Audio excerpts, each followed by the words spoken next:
Jadi, usaha anak muda untuk bisa mendapatkan pekerjaan itu disambungkan dengan penumbuhan mikro. Nah, anak-anak muda punya banyak sekali ide, gagasan untuk usaha. Tapi mereka akan selalu kesulitan untuk bisa mendapatkan tempatnya bila aturan kita tidak diubah. Mas Anies, saya akan ke topik kedua yang dipilih oleh audiens. Tadi lapangan kerja, Mas Anies. Anda sempat menyebut, tadi juga Anda sebutkan, salah satu prioritas Anda penyediaan lapangan kerja, bukan hanya di kota besar, tapi juga di kota menengah kecil, sehingga anak muda tidak harus pindah ke kota besar untuk dapat pekerjaan. Konkretnya bagaimana, Mas? Bagaimana agenda prioritas itu bisa Anda wujudkan? Pelaku ekonomi mikro adalah penyedia lapangan pekerjaan yang paling cepat dan paling banyak. Paling cepat, paling banyak. Itu pelaku ekonomi mikro. Misalnya seperti contoh, sewa sebuah garasi, sewa sebuah lahan, diubah menjadi sebuah warung, diubah menjadi tempat konveksi, itu langsung dia menyerap tenaga kerja. Cepat sekali. Nah, sektor mikro ini mayoritas informal. Nah, sistem pembiayaan kita itu mengasumsikan hanya membiayai sektor formal. Jadi usaha-usaha yang formal mudah mendapatkan akses perbankan. Tapi usaha-usaha yang sifatnya informal dan mikro, persyaratan perbankannya rumit sekali. Jadi konkretnya, melakukan reform di dalam perizinan untuk mikro supaya lebih mudah.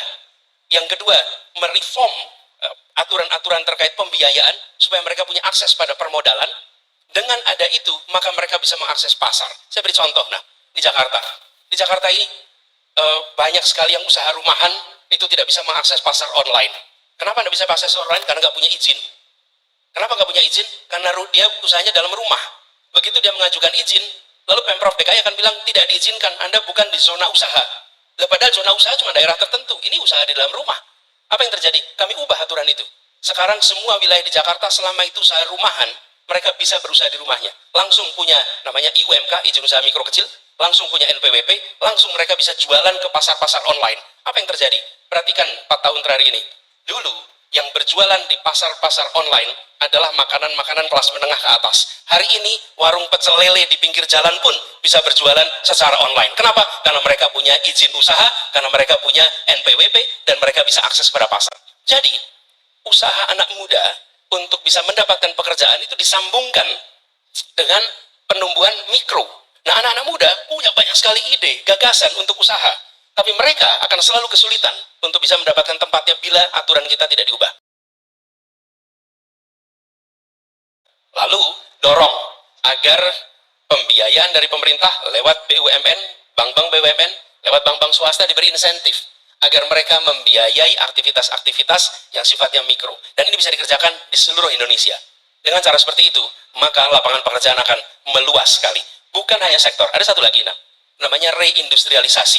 Kita harus membangun kembali industri-industri baru di berbagai wilayah Indonesia sebagaimana industrialisasi pernah kita lakukan di era 70-an, 80-an, awal 90-an. Kita harus lakukan itu di berbagai wilayah. Supaya apa? Produk-produk yang dikonsumsi di seluruh Indonesia tidak hanya diproduksi di kawasan Jawa. Perhatikan, banyak sekali di Papua, di Kalimantan, di Sulawesi. Ketika tanya produk ini dibikin di mana? Produknya dibikin di Jawa.